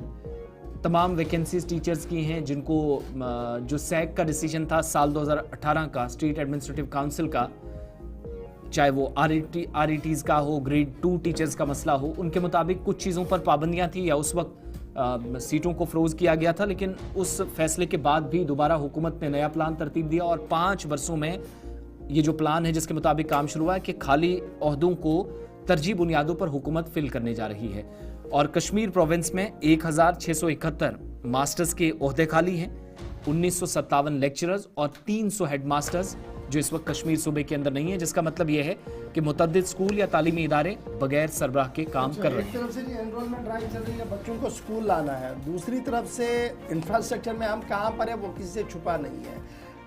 50 साल में हम मॉडल स्कूल नहीं आज तक बना पाए जहाँ पर हम बताते हैं जम्मू कश्मीर हुकूमत भी कोई काम कर सकती है, अपने बलबूते पर स्कूल चला सकती है। माजी में बहुत काडर यहाँ से निकला था, लेकिन जब से प्राइवेटाइजेशन हुआ तो उसके बाद सूरत हाल टोटली डिफरेंट है, और इस बीच हज़ारों असामियाँ खाली पड़ी हैं, और फिर दावा ये हो रहा है कि हमारे स्कूलों से बेहतर नताइज भी निकलेंगे और बच्चे एनरोल भी होंगे। तो बड़ा सवाल ये है। अब ज़रा फटाफट से आपको रजौरी भी लिए चलेंगे जहाँ पर चोरी हुई है, और चोरी क्या कुछ हुआ है ये बड़ा दिलचस्प मामला है। हाजिरी लगाने की मशीन जिसे आप बायोमेट्रिक कहते हैं वो चोरी हो गई है, और ये चोरी भी एक निजी स्कूल के अंदर हुई है। शहर के अंदर या कस्बे के अंदर एक स्कूल है और इतलात के मुताबिक चोरों ने पूरा जो लॉक वगैरह था पहले ना सिर्फ वो तोड़ा बल्कि अहम रिकॉर्ड जो यहाँ पर थे वो भी चोरी किए गए हैं। कीमती सामान स्कूल के अंदर था। जवाहर नगर के अंदर ये सरकारी स्कूल है, गवर्नमेंट गर्ल्स हाई स्कूल, जहां चोरी हुई है। और इस वारदात के बाद मकामी लोगों की जानिब से इस तरह के मामले पर और खासतौर से टाउन के अंदर चोरी होना, तशवीश का इजहार तो करना लाजमी था। दूसरी तरफ अथॉरिटीज़ पर भी सवाल उठे हैं कि इतनी गैर संजीदगी उस मामले में बरतना जहां पर असातिज़ा का, टीचर्स का सारा डेटा है और government girls high school Jawahar Nagar जो राजौरी शहर के बीचों बीच है, जहां पर चारों तरफ पुलिस की चौकियां हैं, फौज है, सिविल अथॉरिटीज़ के दफातर हैं, उस दरमियान इस तरह की बायोमेट्रिक अटेंडेंस वाली वो मशीन चोरी हो जाना और कीमती रिकॉर्ड भी चोर अपने साथ ले गए, इस तरह की कन्फर्मेशन हो रही है। इसके अलावा पुलिस कल ही मौके पर पहुंच गई थी। इस मामले को बहुत गहराई के साथ देखा जा रहा है और कहा जा रहा है कि अगर एक छोटे से दफ्तर के अंदर ये हो सकता है तो सूरत हाल यहाँ से आगे क्या बढ़ेगी। बहरहाल हाजिरी मशीन वापस लेने के लिए या पता लगाने के लिए चोरों का पुलिस ने मुकदमा भी दर्ज किया है और इतलात के मुताबिक सख्त कार्रवाई का यकीन दिलाया गया है। लेकिन अफसोस का इजहार इस बात पर किया जा रहा है कि कुछ दिन पहले ही तालीमी इदारों के अंदर दोबारा तदरीसी अमल शुरू किया गया, निज़ाम दोबारा से शुरू हुआ, क्लासेस शुरू हुई विंटर वैकेशंस के बाद। इसी दौरान शुरुआती दिनों में बायोमेट्रिक मशीन चोरी हो जाती है। अब क्या कोई सीसीटीवी फुटेज दाएं बाएं है नहीं है, इसकी कोई जानकारी नहीं है, लेकिन ये खबर कंफर्म है कि मशीन चोरी हुई, मगर अंदर का जो सारा सिस्टम था जिसमें कंप्यूटर सिस्टम्स हैं, बाकी सारे स्मार्ट क्लासरूम्स के लिए जितनी भी मशीनरी है, बाकी आलात हैं क्लास वर्क्स के लिए, वो सारा बचा हुआ है, मगर कुछ एक कीमती रिकॉर्ड्स अपने साथ लेकर चोर ले गए। दैट मीन्स हो सकता है, जिसमें शुबा जाहिर किया जा रहा है कि शायद ये साजिश भी कोई इस तरह की हो सकती है, किसी रिकॉर्ड को छुपाने की, कोई अहम तरीन हक़ाइक़ हो उसको छुपाने की, और अगर कोई फाइल भी गायब होती है फिर साथ में मशीन, तो दैट मीन्स वो जो अंदाजे लगाए जा रहे हैं वो किसी हद तक दुरुस्त भी हो सकते हैं। बहरहाल शहर के बीचों बीच इस तरह का चोरी होना, गाँव देहात के अंदर सूरत हाल क्या रहती होगी, इससे भी थोड़ा सा सवालात उठना शुरू हो गए हैं और इस पर जवाब भी अथॉरिटीज़ देने की तैयारियां कर रही हैं। ज़रा बात उन मुलाजमीन की भी कर लेते हैं जो कल पूरे दिन एहतजाज पर रहे पूरे खित्ते के अंदर, कश्मीर वादी या जम्मू सूबे के अंदर, लेकिन मामला दूसरी तरफ अदालत में भी डिस्कस हो रहा था। हालांकि मुलाजमीन दूसरे थे जो एक महकमे के अंदर काम करते हैं, लेकिन ओवरऑल जब डेली वेजर्स का या आर्जी मुलाजमीन का मसला उठा तो जम्मू कश्मीर हुकाम को भी या कंसर्न अथॉरिटीज़ को फटकार लगी। सुप्रीम कोर्ट ने सख्त फटकार उस वक्त लगाई और कहा कि कुछ इदारे, कुछ तंजीमें खुद को कानून से बालातर समझते हैं और इनमें वो इंस्टीट्यूशंस या वो इदारे भी शामिल हैं जो मुख्तलिफ हिस्सों के अंदर आज के वक्त में काम करते हैं। शायद इस पर सबसे ज़्यादा तवज्जो देने की ज़रूरत है। और अदालत के अंदर मुलाजमीन की मुस्तक़ली का मामला उठा। हालांकि मुलाजमीन जो हैं वो एक दूसरे शोबे से थे, लेकिन मामला अदालत तक पहुंचा था कि अथॉरिटीज़ के पास ये सारे शवाहिद हैं कि मुलाजमीन 14-14, 18-18 साल से काम कर रहे हैं, लेकिन इसके बावजूद भी अथॉरिटीज़ उन्हें मुस्तकिल करने के लिए या पक्का करने के लिए कोई कदम नहीं उठा रही है। तो ये मामला जो है वो अदालत में जब पहुंचा था, अथॉरिटीज़ के सामने गया, तो जम्मू कश्मीर में मुतलका हुकाम जिसके पास कागजात हैं, जिसके पास सारे डॉक्यूमेंटेशन है, सुप्रीम कोर्ट ने हुकाम को फटकार लगाते हुए कहा कि वो खुद को इस मामले में कानून से बालातर समझते हैं और जम्मू कश्मीर के अफसरान को यौमिया उजरत पर काम करने वाले जो लोग हैं रेगुलाइज करने के सिलसिले में हाई कोर्ट की तामील न करने पर सरजनिश की गई और मजबूरियत की वाज़ेह मिसाल सुप्रीम कोर्ट ने इसे करार दिया। कहा गया कि हाई कोर्ट से भी जो फरमान जारी होते रहे जिसमें वाज़ेह गाइडलाइंस का जिक्र किया गया था कि जो यौमिया उजरत पर काम करने वाले लोग हैं वो किस दायरे के अंदर रहते हैं, डेली बेसिस पर उनको क्या मिलना है, उन ऑर्डर्स को भी बालाए ताक रखा गया।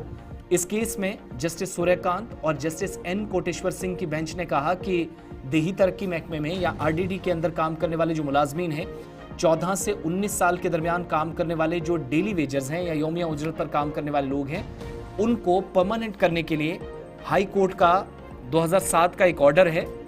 उस ऑर्डर की तामील करने के बजाय स्टेट गवर्नमेंट ने उन्हें हरासा करने के लिए खुफिया अहकामात जारी किए और वक्तन फवक्तन होता रहा।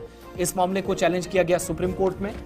7 मार्च को बेंच ने एक हुक्मनामा जारी किया और कहा, ये मुशाहिदा करने पर सुप्रीम कोर्ट के मुताबिक वो मजबूर हुए हैं कि मौजूदा मामला रियासती अफसरान के सामने ज़रूर है, लेकिन जिस हिसाब से एक जगह से दूसरी जगह इसको शिफ्ट किया जा रहा है, ये इस वक्त इनके परमानेंट करने में या अगर कोई परमानेंट की पॉलिसी बनती है, रेगुलराइज पॉलिसी में रुकावट की एक वाज़ेह और बड़ी वजह है।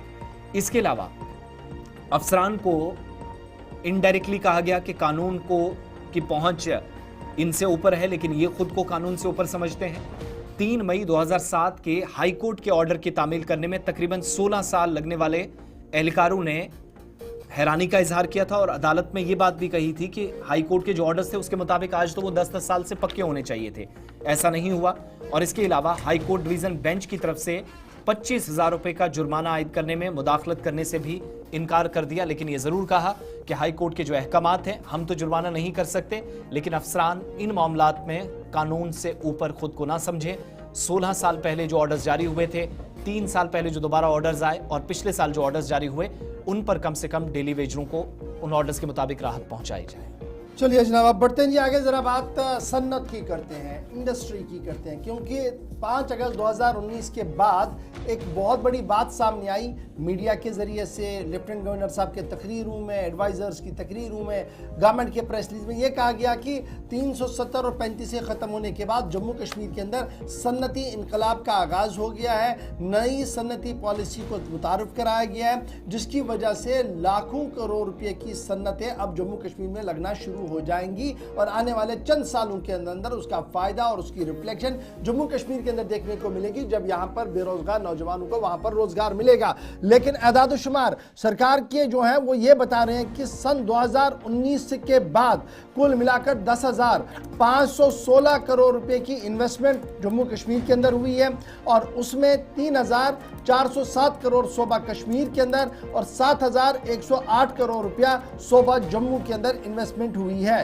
कई पॉलिसियां और स्कीमें मुतारिफ कराई गई ताकि सनतकार और सरमायाकार जम्मू कश्मीर के अंदर अपनी सरमायाकारी करे, लेकिन अभी तक ज्यादा कोई बड़ी बात सामने नहीं आई है। जम्मू कश्मीर हुकूमत की तरफ से जब ये एदाद शुमार सामने रखे गए तो ये साफ कर दिया गया कि 10,516 करोड़ रुपए की इन्वेस्टमेंट बापत साल 2019-20 के दौरान, और उस बीच इन्वेस्टमेंट जो है वो 3,407 करोड़ रुपए की भी ऐसी है जो अभी आना बाकी है। 63 करोड़ रुपया कश्मीर के अंदर, 7,010 करोड़ रुपया जम्मू के अंदर भी आने।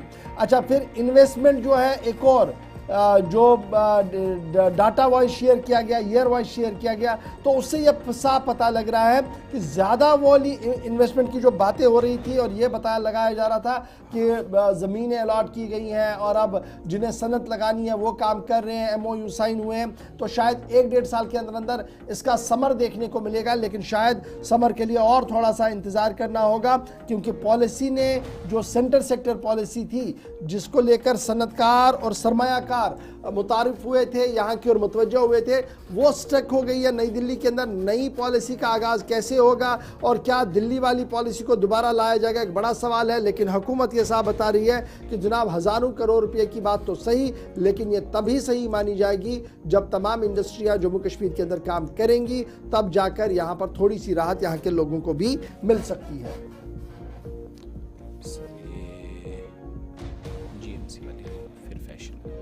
फैशन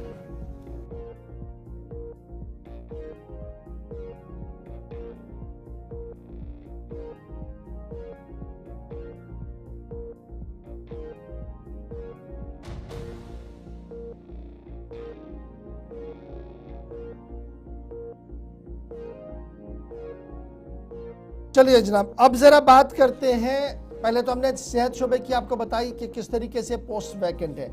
अब जरा एक सर्वे करके एक रिपोर्ट आपके सामने रखते हैं, और ये रिपोर्ट फिर सरकार ने भी वेट कर ली, क्योंकि हमने बहुत पहले बताई थी और सरकार के आदाद-ओ-शुमार जब ऐवान के अंदर आए, that means an official document है, और उन ऑफिशियल डॉक्यूमेंट को खंगालने के बाद पता लगा कि बहुत सारे government medical college Jammu Kashmir के अंदर चल रहे हैं, लेकिन उन मेडिकल कॉलेज के अंदर भी नीम तिबी और तिबी अमले की कमियाँ हैं और बुनियादी ढांचे की कमी साफ झलक रही है। लेकिन सरहदी ज़िला रजौरी की जब हम बात करते हैं, तो गवर्नमेंट मेडिकल कॉलेज रजौरी की जब हम बात करते हैं, तो यहाँ पर भी सरकार ने बिल्कुल वैसा ही जवाब दिया जो उस हक इत्तलात कानून में दिया था, जो चंद माह पहले पूछा गया था कि गेजेटेड और नॉन गेजेटेड असामियाँ जो गवर्नमेंट मेडिकल कॉलेज रजौरी के अंदर है वो खाली पड़ी है। 122 नॉन गेजेटेड पोस्ट और 60 से ज़्यादा गेजेटेड पोस्ट इस वक्त खाली पड़े हैं। ये भी साफ कर दिया गया कि जम्मू कश्मीर के अंदर NTPSCs new type primary health centres exist करते हैं जी, और ये कितने हैं? ये है जी 50 से ज़्यादा NTPSCs एग्जिस्ट करते हैं जम्मू कश्मीर के अंदर, और अब इन एग्जिस्टेड NTPSCs में मज़ीद इजाफा नहीं होगा। अब ये इजाफा क्यों नहीं होगा? जब आप इजाफा करेंगे तो डॉक्टरों की तैनाती, नीम तिबी अमले की तैनाती और 10 तरह की चीज़ें, लेकिन यहाँ से बजट एलोकेशन उतनी नहीं है। वज़ीर सेहत की तरफ से ये साफ कर दिया गया था कि सेंक्शन स्ट्रेंथ जो गेस्टेड पोस्ट्स की GMC जम्मू के अंदर है वो 119 है, उसमें से तकरीबन 55 पोजीशंस करंटली फिल हो गई है और बाकी मानदा 60 से ज़्यादा पोस्ट जो हैं वो अभी खाली पड़ी है। इसी तरीके से 415 सेंक्शन है जी नॉन गेस्टेड पोस्ट, जिनमें 293 पोजीशंस फिल कर दी गई हैं और 122 के करीब जो है वो अभी भी वैकेंट पड़ी है। तमाम वैकेंट टीचिंग फैकल्टी पोस्ट जो हैं इन्हें रेफ़र किया जाएगा पब्लिक सर्विस कमीशन को एडवर्टीज़मेंट के लिए, सिलेक्शन के लिए, ताकि एक मुस्तहिक उम्मीदवार की तैनाती इन इलाकों के अंदर कराई जा सके। वैकेंट पोस्ट रेगुलर फिल किए जाएंगे एकेडमिक अरेंजमेंट्स के ज़रिए से भी, जो SRO 364 2020 का है 27/11/2020 को जो जारी हुआ था, उसके तहत भी कोशिशें की जाएंगी कि मुख्तलिफ सेक्शंस के अंदर इन खाली पड़ी असामियों को जो है वो पूर किया जाए। मुख्तलिफ MLAs की तरफ से भी सवालात पूछे गए थे और जब आप उन पर भी एक नज़र डालेंगे तो हुकूमत ने यह साफ कर दिया कि new type primary health centre कुल मिलाकर 554 है अक्रॉस यूनियन टेरिटरी। ताहम नया क्रिएशन किसी भी तरीके से नहीं हो सकती है। ताहम जब दीगर MLAs की तरफ से भी सवाल के जवाब खंगाले हमने तो पता लगा कि न सिर्फ नॉर्थ साउथ सेंटर बल्कि जम्मू के मुतअद्दिद इलाके भी ऐसे हैं जहां पर डिस्ट्रिक्ट, सब डिस्ट्रिक्ट और तहसील लेवल पर जो हेल्थ सेंटर्स हमारे हैं वो बुनियादी ढांचे पर मजबूती के साथ खड़े नहीं है, बुनियादी ढांचा वहां पर बिल्कुल भी नहीं है। ये थी बात जनाब सेहत शोबे की। पहले तैलीम की हज़ारों पोस्ट वैकेंट, और यहाँ हमने GMC की एक छोटी सी कहानी आपके सामने इसलिए रखी ताकि आप समझ सकें कि किस तरीके से निज़ाम हुकूमती इदारे चलाने की कोशिश कर रहे हैं।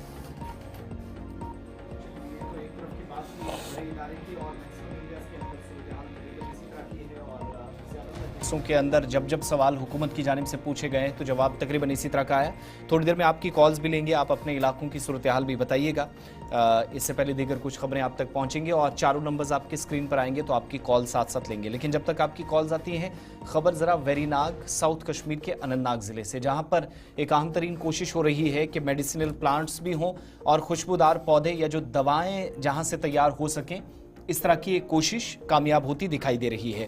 और एक नई नर्सरी कायम की गई है वेरीनाग अनंतनाग के अंदर, और इतलात के मुताबिक वेरीनाग के अंदर जो ये नई नर्सरी बन रही है या तैयार है तकरीबन 5 हेक्टेयर अराजी पर फैली हुई है। और नई नर्सरी में 1 लाख से ज़्यादा पौधे लगाने का जो मंसूबा था या तैयार करने का जो मंसूबा था, उस पर अथॉरिटीज़ काम अपना शुरू कर चुकी हैं। इस वक्त भी तकरीबन 2 तरह की परेशानियां दूर हो सकती हैं अगर ये नर्सरी मुकम्मल तौर पर आगे काम करती है।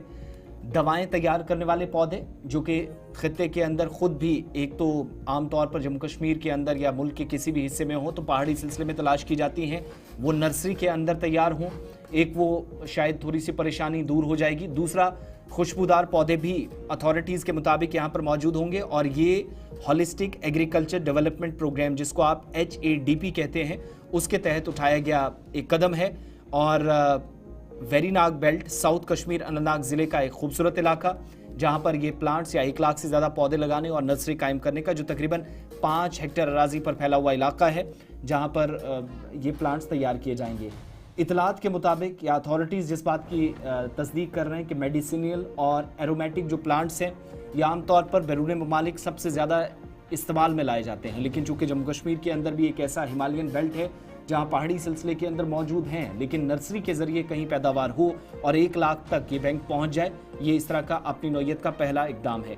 ये कहा गया है कि ये पौधे नर्सरी से तैयार करने के बाद मुख्तलिफ हिस्सों से ताल्लुक़ रखने वाले काश्तकारों में तकसीम भी किए जाने का सरकार का मंसूबा है, जिसके मुताबिक काम हो रहा है। और 2-3 चीज़ें, इससे अद्वियात मुस्तकबिल में या दवाएँ बनाने का काम भी हो सकता है, कॉस्मेटिक्स बनाने में ये कलीदी किरदार अदा कर सकते हैं, और खुशबूदार पौधे या जो फ्रेगनेंसेस वगैरह बनती हैं वो इन पौधों से बन सकते हैं। पैदावार पर या पैदावारी सलाहियत पर पहली तवज्जो नर्सरी के ज़रिए है, 1 लाख पौधों के ज़रिए जो वेरीनाग के अंदर इस्टेब्लिश की गई है।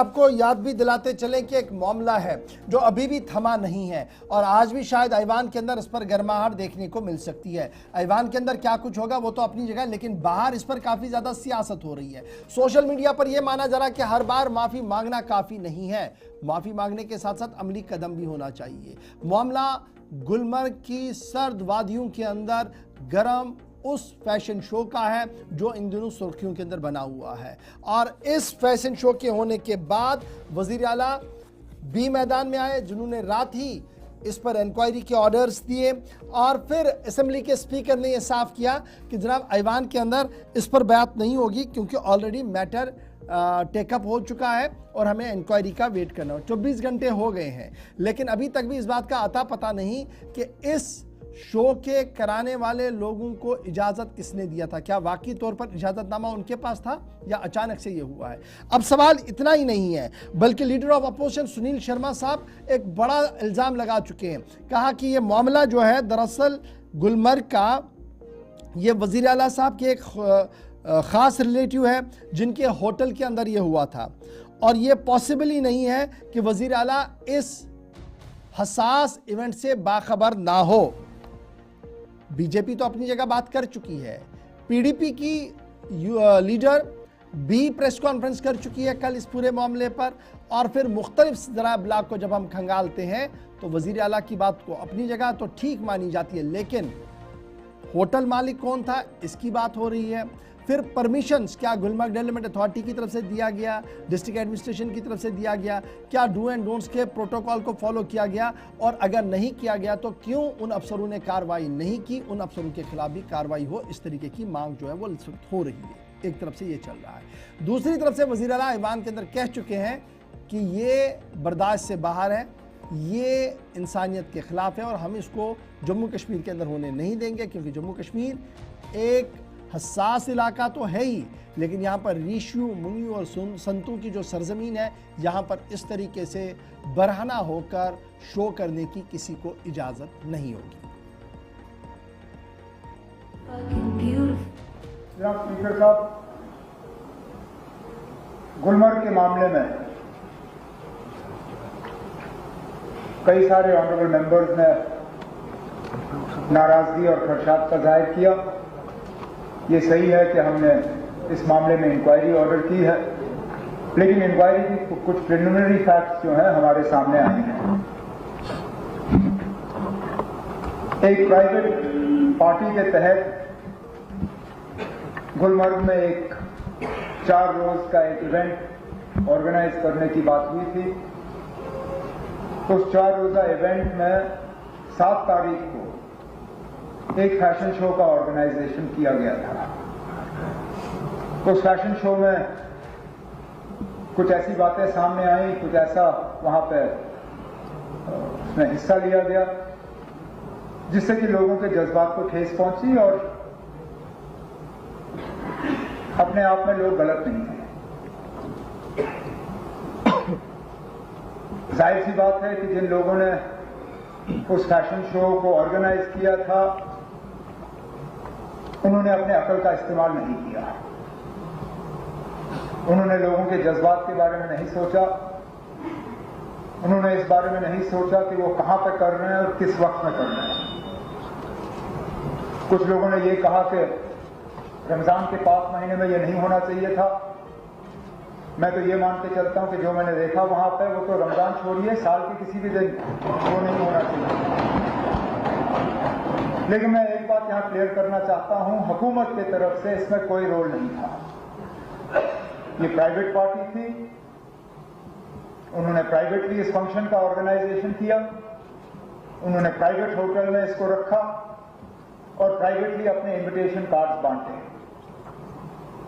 हुकूमत से कोई इजाजत नहीं मांगी गई, हुकूमत से कोई पैसे नहीं लिए गए, सरकारी इंफ्रास्ट्रक्चर कोई इस्तेमाल नहीं हुआ और सारे सरकारी अफसर इसमें थे नहीं। लेकिन इस बात के बावजूद इंतजामिया को वहां कहा गया है कि अगर कहीं पर भी इसमें कानून के खिलाफ कोई बात हुई हो, अपनी तहकीकात मुकम्मल करके अगर जरूरत पड़े तो मामला पुलिस के हवाले किया जाए पुलिस के उसके बाद अपनी तहकीकात करेगी। लेकिन मैं यहाँ क्लियर करना चाहता हूं कि इस फंक्शन में हुकूमत का कोई रोल नहीं था। अगर हमसे इसके लिए इजाजत मांगी गई होती हम इजाजत नहीं देते, लेकिन क्योंकि प्राइवेट फंक्शन था, प्राइवेट होटल में रखा गया, अगर कहीं पर भी कानून जो है वो उसके खिलाफ कोई काम किया गया होगा तो उसके खिलाफ सख्त से सख्त। वज़ीर आला उमर अब्दुल्ला जवाब दे रहे थे। गुलमर्ग फैशन शो के मामले पर सवालात काफ़ी उठे थे और आज भी ऐवान के अंदर हंगामे के आसार नजर आ रहे हैं। सीधा कॉलर्स की तरफ चलेंगे, आखिरी 5 से 7 मिनट हैं, आप लोगों की कॉल भी सुननी है। कॉल करना शुरू करें, चारों नंबर्स आपकी स्क्रीन पर आ गए हैं। फर्स्ट कॉलर हमारे साथ लाइन पे है। टीवी की आवाज बंद कर लें जो लोग भी जान से। जी नाम बताएं, कहाँ से? वालेकुम अस्सलाम। जनाब गौर साहब, मैं जमालुद्दीन पुंछ से बोल रहा हूँ। जी मोहम्मद जमाल साहब बताएं। जो आप बता रहे हैं उसी के बारे में बताएंगे जी। ये जो गुलमर्ग में फैशन शो हुआ है ना जी, उसको कुछ लोग रमजान, इस्लाम, कब्रिस्तान से लेकर मिला देते हैं जी। सुन रहे हो? जी जी जी बिल्कुल। अगर ये ऐसा ही है, इस्लाम से मुसल्लक है, तो ये हर्षा रिछाड़िया एक लड़की थी मॉडल। हेलो जी जी जी, आपकी आवाज आ रही है। हर्षा रिछाड़िया जी, ये इस पीछे जो कुंभ में जो मेला था, ये पहले डांसर थी और मॉडल थी जी। ये वहां चली गई, भगवा कपड़ा पहनकर वहां जाकर शामिल हो गई। बोला मैं साथ भी हूँ। जब उसके वो पिछला रिकॉर्ड देखा तो हिंदू धर्म वाले जो गुरु थे उन्होंने उसको निकाल दिया, तुम्हारा धर्म से कोई तल्लक नहीं जी। अब वो 55 आदमियों की वो साधु लोगों की लिस्ट बनाकर भोपाल में जो है थाने में रजिस्ट्रेशन कराया कि मैं सुसाइड कर लूंगी, ये जो है मुझे मजहबी रहनुमा नहीं मानते जी। उन्होंने बोला कि भाई ठीक है, तुम पहले मजहब की पढ़ाई करो, फिर जाकर तुम मजहब के बारे में प्रचारक बनो। अगर ये बोल दिया कि ये जो फैशन जो है अच्छा नहीं है कल्चर के लिए, उसको इस्लाम से, रमजान से, कब्रिस्तान से लेकर जोड़ना ये अच्छा नहीं है, कोई भी मजहब इसकी इजाजत, चाहे सिख धर्म हो और ईसाई धर्म हो, हिंदू धर्म वालों ने नकार दिया। ये सब को बोलने का हक है जी, ठीक है नहीं? उसको लेकर इस्लाम से, कब्रिस्तान, रमजान से जोड़ देना ये अच्छी बात नहीं है। चलिए बहुत शुक्रिया जी, आपकी बात आ चुकी है जी। एक और कॉलर है जी हमारे साथ। हेलो हेलो जी। अस्सलाम वालेकुम। वालेकुम सलाम। गवर साहब ठीक छो? अल्हम्दुलिल्लाह रब्बिल आलमीन। ओ तो तुझे तो सार गई सर्विस मसला आप ये अंदुनिया पे डिटेल अहनज मगर सह कर तुम बड़ असल, मगर तम वो तुम सो जवाब बोन चूल दायन हतन मज 20 घर अंदुनिया अहनज रात तो 30 घर की डिटेल अहनज। फारूक साहबन कोर यूटा धोख आवाम अहनज कि वन यहां अत पे अगर तुम कत पकनो ब्रो क्या डिटेल क्या सुनो अत त्रित। चलो जरूर क्या ज्यादा पान डिटेल अंदुनिया गामस मज 10 घर 5 घर सर। बिल्कुल BPL गोस अत जुमरस मज तलिया वारियन लुकन फायदे कुल मिलाकर फायदे अमुक स्कीम ओतर ऐलान करना मुफ्त बिजली। सड़ा शुक्रिया कॉल करने वाले। एक और कॉलर है जी हमारे साथ। हेलो नालबल नौशाद पे गौर साहब। जी हकाक साहब अर्ज यपर यह पावर शेड्यूल नफीस 14 गंटन पावर रोजान वो गो मुझ सारस इफ्तारस ग 10-15 मिनट मगर स्मार्ट मीटर लग गई तकरीबन 2 वरी स्मार्ट मीटर लग अगर यमो जात त्रो यमो AIS तो अगर त्रावन जात यूनिट यपर क्या फीडर गोमुत सोरे कंप्लीट स्मार्ट मीटरस तहत बे 14 घंटन पावर तो रोजान सो बड़ मेहरबानी खुदा बे गवर्नमेंट मगर अख चीज अगर जात त्रावन यूनिट फ्री क्या बाकी स्मार्ट मीटर वोल वन लागन तम तकान ब्रोट कुन तम दपान है ना लगू अम फ्री ग अत रोज अम तो मोन अर्ज तजवीज। चलो सटा शुक्रिया कॉल करने वापस। एक और कॉलर जी हमारे साथ। हेलो हेलो अस्सलाम वालेकुम जी। वालेकुम अस्सलाम व रहमतुल्लाह। जनाब हरद कैसल सोफी पोरा पे कांद्री महला पे अहनज अस 3 रेत है बिल्कुल हज आब अख छोड़ नलकस बसान अस 50 गरन कनेक्शन थोमुत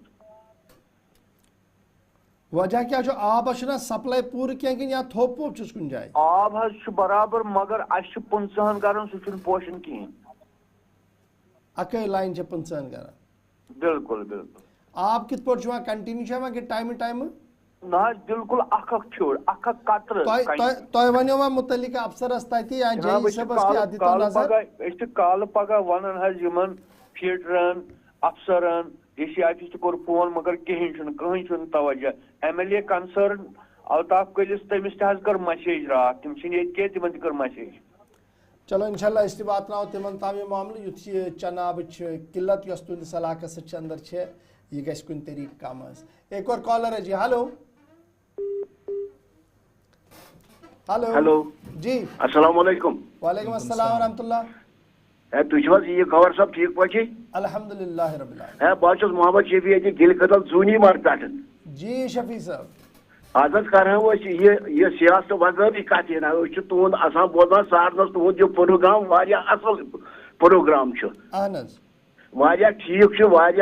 वैफियत ग वोस अर्ज इत पे वनस वुचान कश्मीरस मज डिस्प्यूट प्रॉपर्टी डिस्प्यूट वरासत यह डिस्प्यूट अत पे गोस इस्लामी तौर यह बनान वार सोब दिहात पे लेक्चर यह कत पे कर तकसीम तुम वो कोर्टस मज कत केस वनस पेंडिंग इंशाल्लाह जरूर तो वाद कि वरासत किस मामलस पे करो डिटेलन कत पज पे तुज इम्पोर्टेंट मसलू ब्रो कन और सासवाद किए अदालतन अंदर अगर मलिस माज बायन बेन पान पता लगी कित पे हल कर तो तेल हेकन यह मसले बनित जहाज इंशाल्लाह जरूर तो दितु तवज्जो कुन जरूर करनाओ इल्मन या डॉक्टर वार सबस तह कर दरख्वास्त कि तिम करन अत पे जरूर कत सड़ा शुक्रिया कॉल करने बाबत नेक्स्ट कॉलर चलिए एक और कॉलर है जी हेलो हेलो जी अस्सलाम वालेकुम वालेकुम अस्सलाम व रहमतुल्लाह तुम ठीक पे अल्हम्दुलिल्लाह रब्बिल आलमीन ओल्ड एज पेंशन क्या कोर अम कोर अदल बदल सरसै पतिम तूर बे क्या खोलने वन 3,000 खालो बह अत क्या यी अत 200 खोलमित अत यमन बेमो कोर वरमाजू तोन अन यमन टेलीविजन कोर सारे तो मगर यमन कोर SPN कहें SPO का मामला हाल गोमुत उम्मीद कि इंशाल्लाह मसले परेशान तो पेशेमान क्या करो अल्लाह ताला कर एहसान सारनी उम्मीद कि तुम करू कत जीत पे और वजीर आला सब जवाब दिन ऐवानस अंदर कैंसन मामलातन हो सकता है अत मामलस पे कर तम कत लेकिन योताम पेंशन मामला सह ओत्र गालवन क्लियर कर दिया उन्होंने जी चलिए जी लास्ट 2 कॉल दे दीजिएगा जी फटाफट से हेलो हेलो हेलो अस्सलाम वालेकुम वालेकुम अस्सलाम व रहमतुल्लाह और सब तुझे ठीक पे मालिकस कुन एहसान जनाब ये सिविल लाइन रोजान लाल चौक अहन Lal Chowk but GPO side तलाकात 0 bridges तट अगर तुम हालत वो क्या वत दिवान पकन सास बत हून सुबह सुबह क्या रात निवान निंदर कर इफ्तियारस पकान अपरी सारस पकान सठा अजाब गसान मेहरबानी कर वन कह डिपार्टमेंटस क्या सुनान यपरी सफाई कर बच्चे नीरान स्कूल मत 8 बजे पे वापस रात सूज बच्चे फ्रेट सत स्कूल कहें मेहरबानी कर वो बे वो ये MLA कुछ कंसर्न एहसान परदेशी ना कंटेक्ट तून ना पता कोत गन क्या कर चलो फिलहाल MLA सारी जमिस अंदर असेंबली से चलान लेकिन ये मामला योत कि आवार हून यपर तको पकुन इंतहाई मुश्किल और कह नफर यम पन्निस पानस एनिमल राइट एक्सपर्ट्स वनान तिम गई अदालतन अंदर तिम बड़ ज़बरदस्त एक्टिव तिहज कत पन्नी जाए हो सकता है सह सही लेकिन मे यह कत समझ अदालत मौसूफस ब्रो कन क्या सन हुकूमत सन इदार बेबस गसान यह वनस अंदर कि जनाब हुकूमत दोनवनी खतर इंसान हंद हकूक तिहज बाजियबी कित पे ग जानवरन थवो ख्याल लेकिन इंसान बचावन चूँकि सारी को बड़ चीज़ न शहरस अंदर न गामस अंदर पकनस वत और हालात सिर्फ शहर तो गाम कश्मीर सोबसियत जम्मू प्रोविंस के शहरस अंदर ते अगर तुम पकियो बड़ मुश्किल गसान पकुन तीत हून तो इंतजामिया मुकम्मल तौर पर कमजोर। चढ़ा शुक्रिया आप सबका हमारे साथ ज्वाइन करने। फटाफट से जरा नजर डालते हैं रात किस तरीके से जम्मू कश्मीर के अंदर गुजर चुकी है। श्रीनगर में रात का कम से कम दर्जा 5.6 डिग्री, काजीगुंड 5.2, कुपवारा 4.6, पहलगाम के अंदर 2.6 और गांधरबल के अंदर 4.8 डिग्री सेल्सियस कम से कम रिकॉर्ड किया गया है। बड़गाम के अंदर 5.6, जम्मू के अंदर गर्मी आहिस्ता आहिस्ता दस्तक दे रही है। 17.2 रात का कम से कम दर्जा हरारत रहा। उधमपुर के अंदर 14.7, Samba 13.1, Kathua 4.1 degree Celsius record किया गया है। चलिए जनाब, ये तो था दर्जा हरारत जो हमने आज आपके सामने रखा है। फिलहाल प्रोग्राम को यहाँ पर करते हैं वाइंड अप, इस उम्मीद के साथ कि आप बने रहेंगे गुलिस्तान न्यूज़ के साथ। खबर, तज्जिया और तबसरा जारी रहेगा। एक छोटा सा वक्फा होगा, वक्फे के उस पार हिंदी में एक और ताज़ा खबरनामा। अल्लाह मियां नासिर।